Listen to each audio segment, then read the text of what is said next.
Shalom Bapak Ibu, Saudara-saudari yang terkasih di dalam Tuhan Yesus Kristus. Perkenalkan, saya Pendeta Grace Natalia Teniwut Marpai, Pendeta Jemaat GPIB yang ditugaskan oleh Majelis Sinode GPIB untuk melayani di GPIB Jemaat Bethlehem Malinau, Pospalkes Sumberkasih di Kalam Pising.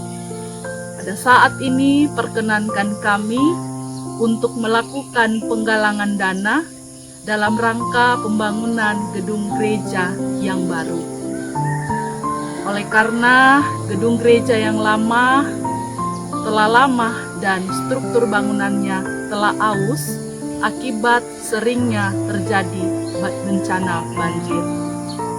Dan daya tampung umat tidak maksimal lagi dalam peribadahan. Apabila Bapak Ibu, Saudara-saudari berkenan untuk membantu, dapat ditransfer di rekening yang tertera di bawah ini.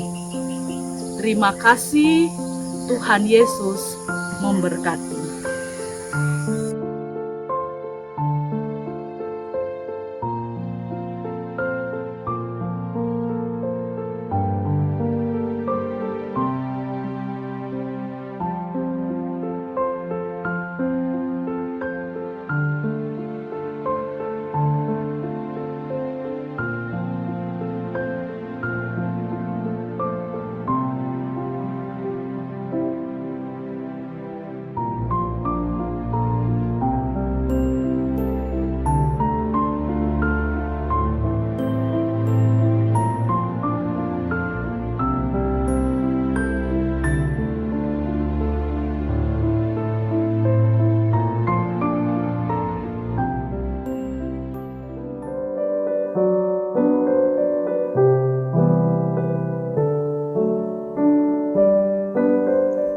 Shalom Bapak Ibu Saudara yang dikasihi Tuhan Yesus.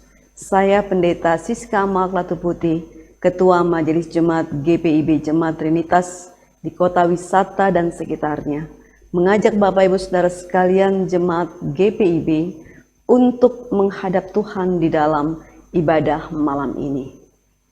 Sebelum kita membaca firman Tuhan dan merenungkannya, terlebih dahulu saya mengajak kita semua untuk berdoa, mohon bimbingan Roh Kudus. Mari kita berdoa. Bapa di surga, berkatilah kami di saat kami berjumpa dengan Tuhan di dalam pembacaan Alkitab. Dan ketika kami merenungkan firman Tuhan, Engkau berikan kami curahan Roh Kudus dan hikmat-Mu, agar kami dapat memahami akan firman Tuhan dan melakukannya di dalam kehidupan kami yang Kau percayakan sebagai rekan kerja Allah. Berfirmanlah ya Bapa, kami siap untuk mendengar. Di dalam nama Tuhan Yesus kami berdoa. Amin. Bapak Ibu Saudara yang terkasih dalam Tuhan Yesus, saya akan membacakannya bagi kita sekalian. Pembacaan Alkitab pada malam ini, yakni dari 2 Tawarikh pasal 6, ayat 3 hingga ayat yang ke-11, di mana firman Tuhan menyatakan, kemudian berpalinglah raja lalu memberkati seluruh jemaah Israel. Sedang segenap jemaah Israel berdiri. Ia berkata, terpujilah Tuhan Allah orang Israel yang telah menyelesaikan dengan tangannya apa yang difirmankannya dengan mulutnya kepada Daud ayahku. Demikian, sejak aku membawa umatku keluar dari tanah Mesir, tidak ada kota yang kupilih di antara segala suku Israel untuk mendirikan rumah di sana sebagai tempat kediaman namaku. Dan tidak ada orang yang kupilih untuk menjadi raja atas umatku Israel. Tetapi kemudian aku memilih Yerusalem sebagai tempat kediaman namaku dan memilih Daud untuk berkuasa atas umatku Israel. Ketika Daud ayahku bermaksud mendirikan rumah untuk nama Tuhan Allah Israel, berfirmanlah Tuhan kepadanya, engkau bermaksud mendirikan rumah untuk namaku, dan maksudmu itu memanglah baik. Hanya bukanlah engkau yang akan mendirikan rumah itu, melainkan anak kandungmu yang akan lahir kelak. Dialah yang akan mendirikan rumah itu untuk namaku. Jadi Tuhan telah menepati janji yang telah diucapkannya. Aku telah bangkit menggantikan Daud ayahku, dan telah duduk di atas tahta kerajaan Israel seperti yang difirmankan Tuhan. Aku telah mendirikan rumah ini untuk nama Tuhan Allah Israel dan telah menempatkan di sana tabut yang memuat perjanjian yang telah diikat Tuhan dengan orang Israel. Demikianlah pembacaan Alkitab. Berbahagialah kita semua yang mendengar firman Tuhan dan melakukannya dalam kehidupan kita sehari-hari. Haleluya. Bapak Ibu Saudara yang terkasih dalam Tuhan Yesus, satu hal yang tidak dapat kita ganggu gugat adalah sebuah realita yang ada di dalam koridor pemahaman iman Kristen, yakni bahwa ada Allah, ada Tuhan yang mengendalikan kehidupan kita manusia. Ada Allah, ada Tuhan yang memegang nafas kehidupan kita di dalam telapak tangannya. Dan inilah yang seringkali harus kita hadapi di dalam kehidupan itu sendiri. Ketika kita menyadari bahwasanya tanpa Tuhan kita tidak memiliki kekuatan apapun untuk menjawab kehidupan yang Tuhan sudah anugerahkan kepada kita.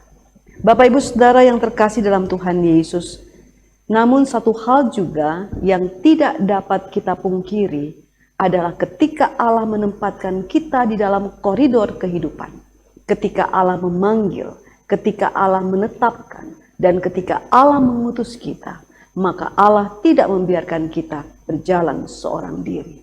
Penyertaannya, tuntunannya, pemeliharaannya senantiasa ada di dalam perjalanan kehidupan kita.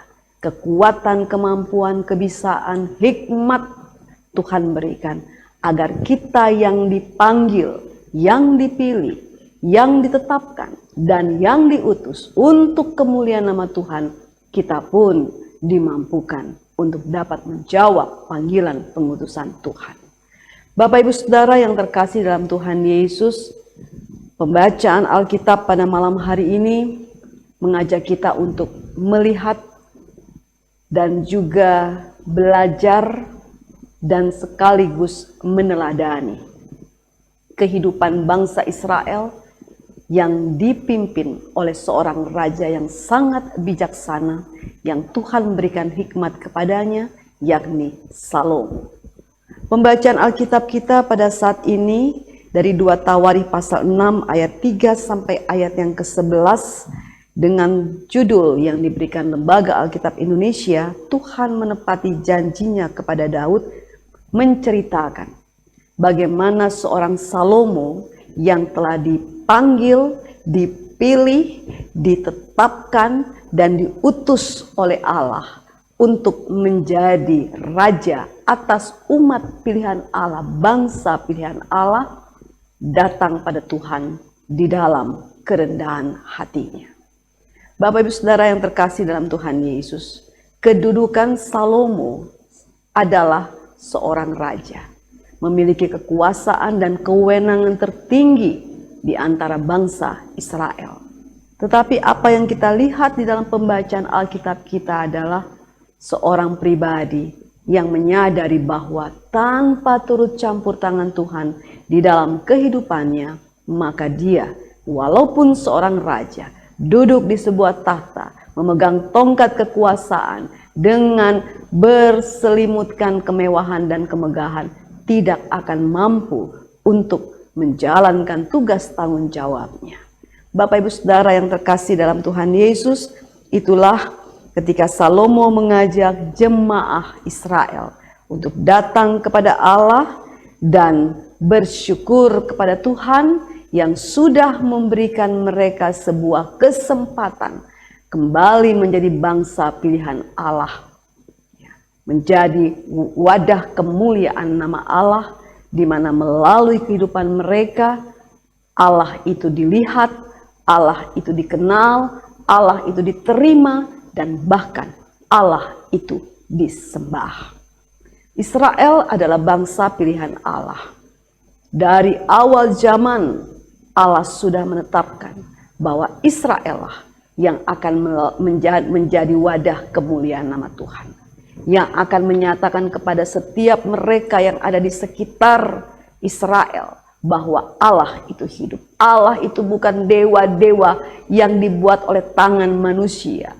Allah itu yang menciptakan manusia, menciptakan makhluk-makhluk di bumi, bahkan yang berada di alam semesta. Dengan segala kedaulatannya, dengan otoritasnya, dengan kapasitasnya sebagai penguasa kehidupan, sumber kehidupan.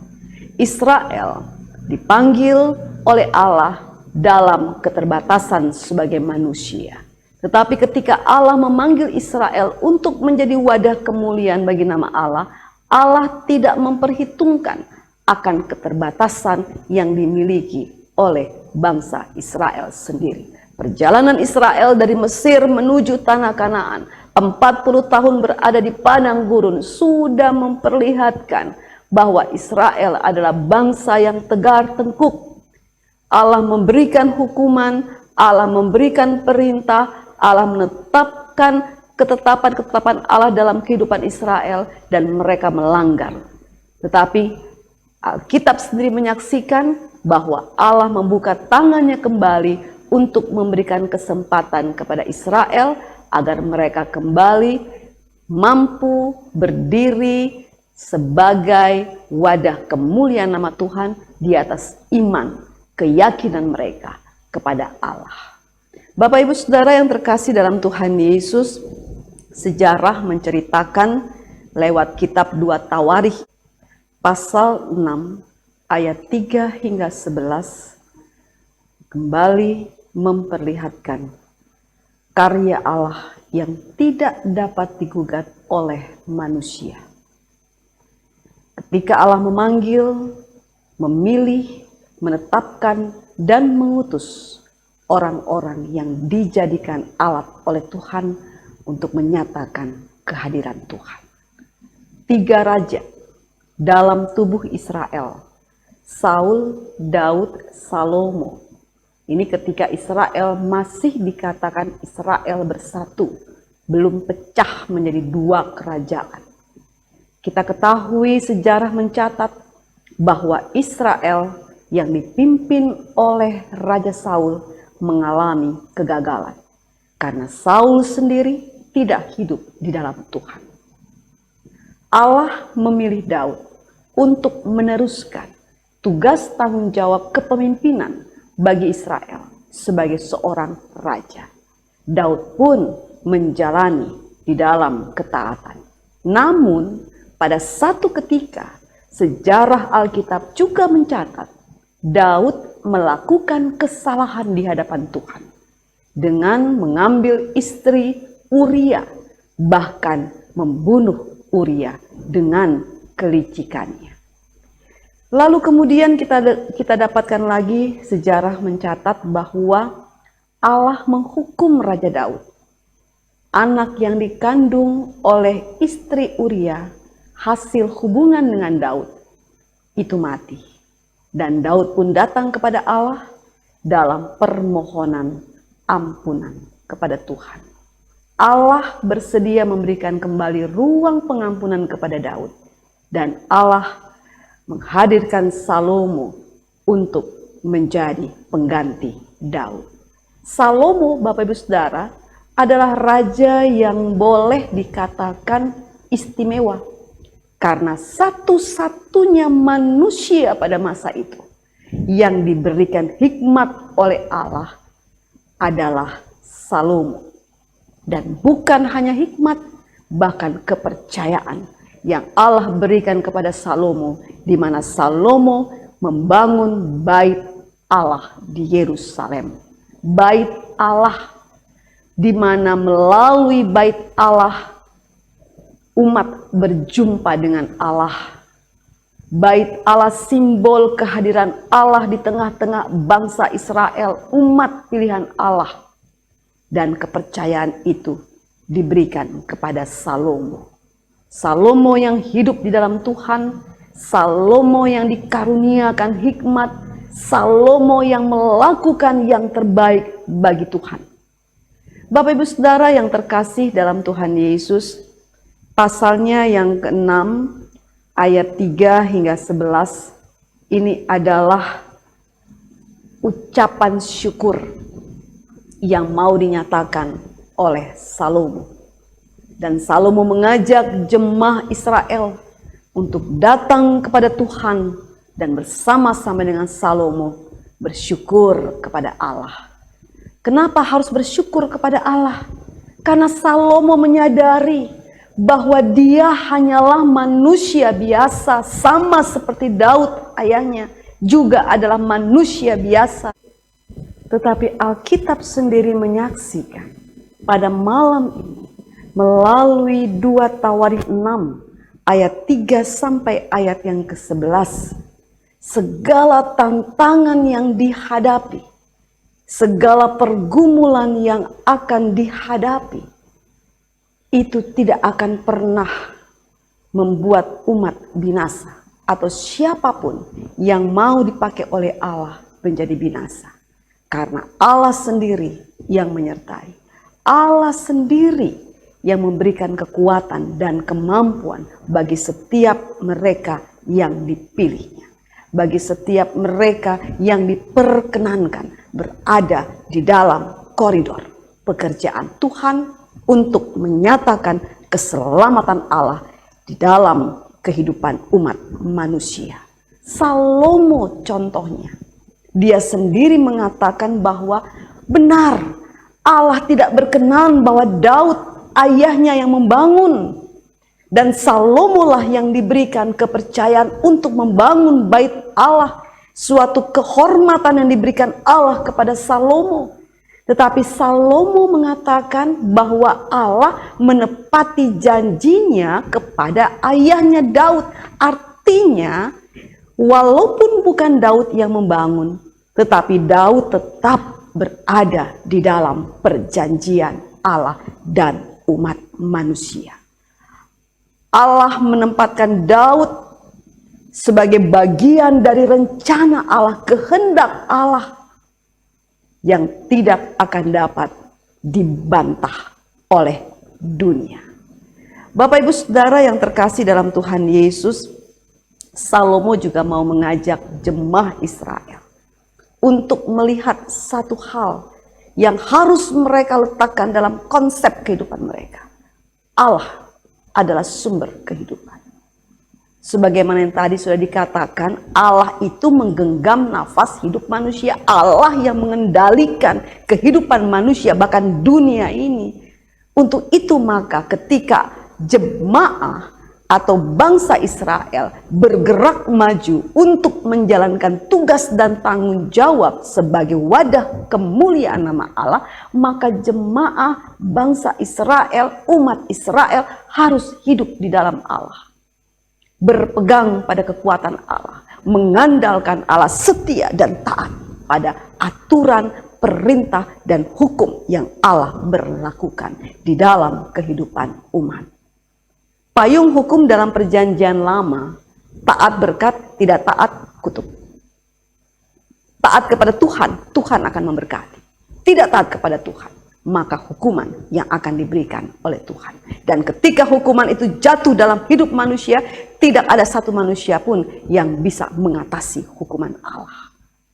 Jadi ketika Allah masih memberikan ruang, masih memberikan kesempatan untuk umat Israel, mereka hidup sesuai dengan apa yang Allah kehendaki, di dalam ketaatan, di dalam kesetiaan, menjalankan fungsi dan peran sebagai bangsa pilihan Allah, maka segala berkat Allah akan curahkan di dalam kehidupan mereka.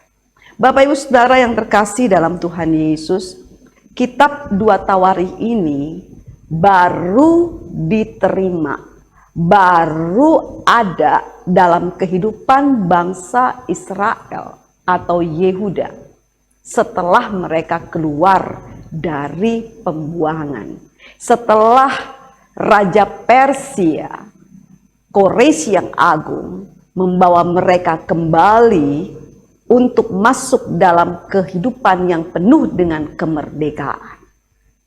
Nah, melalui kitab 2 Tawarikh ini, Yehuda yang jatuh di dalam dosa oleh karena pemberontakan terhadap Allah, mengalami perbudakan selama 70 tahun, berada dalam situasi kondisi yang tidak nyaman, tidak menyenangkan, yang tidak membuat damai sejahtera, harus hidup kembali, harus berjalan kembali dalam koridor yang Allah tetapkan. Yehuda adalah bangsa pilihan Allah. Yehuda diperkenankan Allah untuk memiliki keistimewaan yang dikaruniakan Allah dalam kehidupan mereka. Yang pertama, kota Yerusalem yang dipilih secara langsung oleh Allah dan ada di dalam pembacaan Alkitab kita malam ini. Yang kedua, bait Allah yang juga menjadi bagian di dalam pembacaan kitab 2 Tawari. Yehuda harus melihat ini menjadi sebuah anugerah yang Tuhan berikan kepada Yehuda setelah mereka jatuh dalam pemberontakan, mereka jatuh dalam dosa, mereka jatuh di dalam perbudakan. Allah memberikan mereka pengampunan, Allah memberikan mereka hak posisi sebagai ahli waris kerajaan Allah, dan itu harus dipergunakan dengan baik. Karena Allah ketika melakukan pekerjaan, ketika Allah menyatakan kuasa dan kehendaknya, Allah tidak pernah asal jadi. Allah tidak pernah sembarangan. Allah melakukan segala sesuatu di dalam kehendak Allah yang tidak terbatas. Dan manusia hanyalah umat yang diperkenankan Allah untuk melakukan apa yang Allah perintahkan dan kehendaki. Bapak Ibu Saudara yang terkasih dalam Tuhan Yesus, saat ini kita diingatkan oleh firman Tuhan bahwa kita juga adalah orang-orang yang dipilih oleh Tuhan. Tuhan Yesus memilih kita menjadi saksinya. Di dalam Kisah Para Rasul pasal 1 ayat 8, Tuhan Yesus katakan, ya, kalau Roh Kudus turun ke atas kamu, ya, kalau Roh Kudus turun ke atas kamu, maka kamu menjadi saksi Tuhan.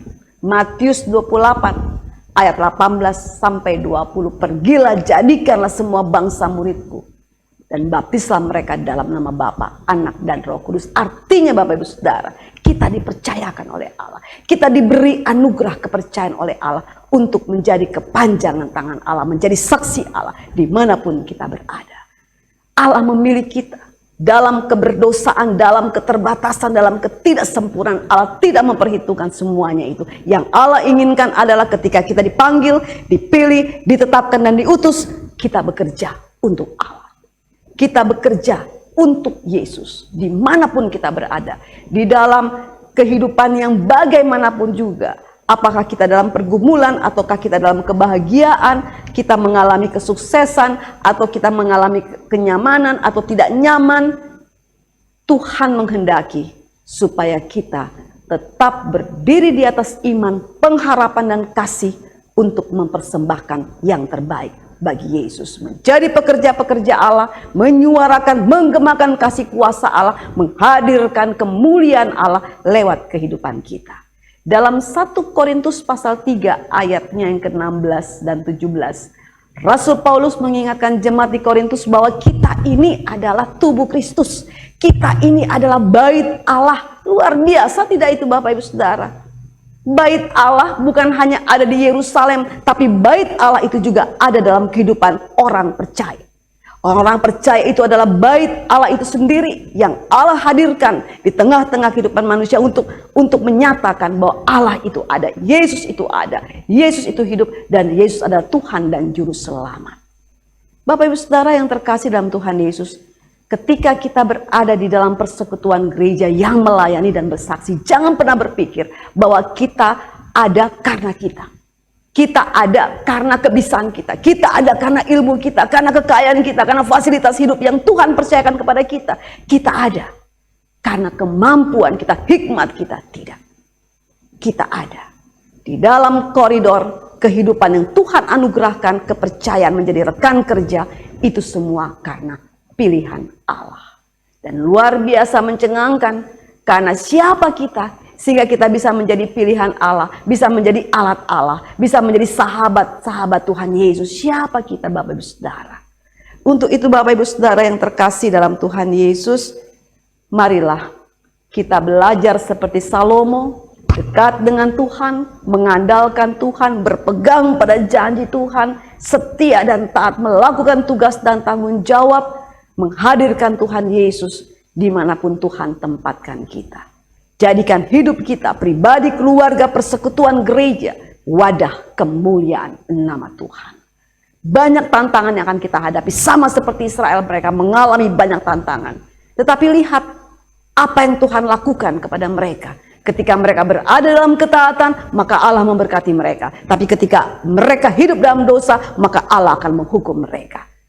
Kembali kepada saya dan Bapak Ibu Saudara yang sudah dipanggil, dipilih, ditetapkan dan diutus untuk menjadi rekan kerja Allah.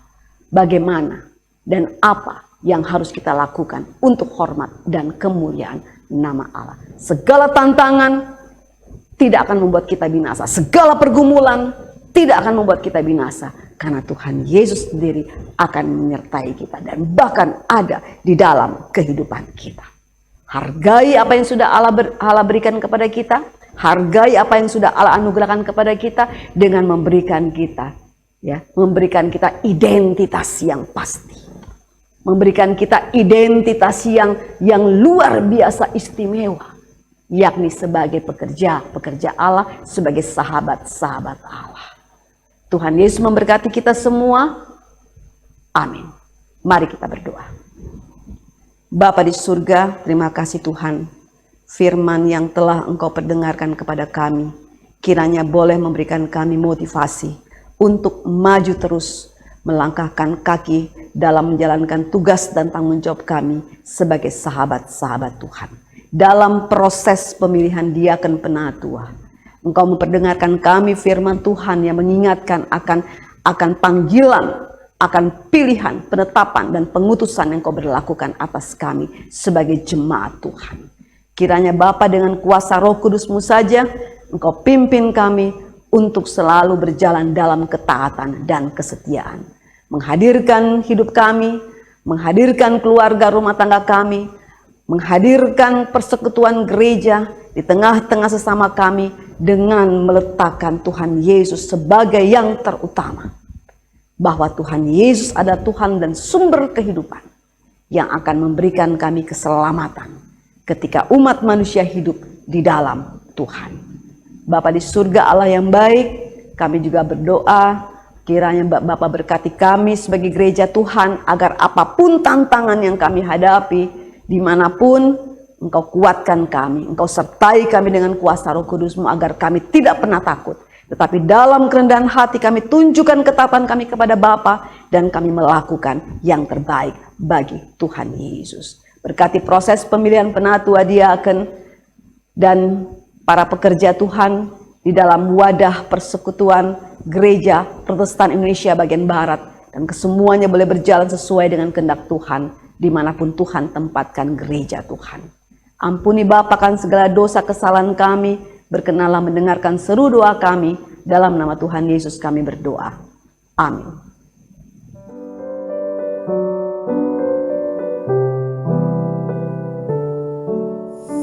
Shalom Bapak Ibu, Saudara-saudari yang terkasih di dalam Tuhan Yesus Kristus.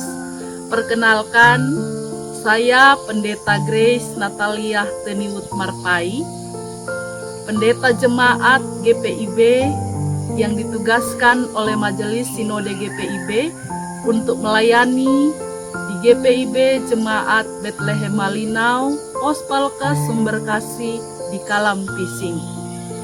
Pada saat ini perkenankan kami untuk melakukan penggalangan dana dalam rangka pembangunan gedung gereja yang baru.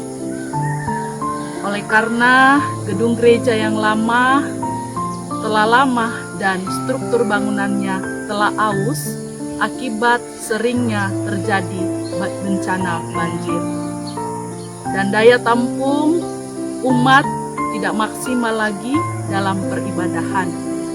Apabila Bapak Ibu, Saudara-saudari berkenan untuk membantu, dapat ditransfer di rekening yang tertera di bawah ini. Terima kasih, Tuhan Yesus memberkati.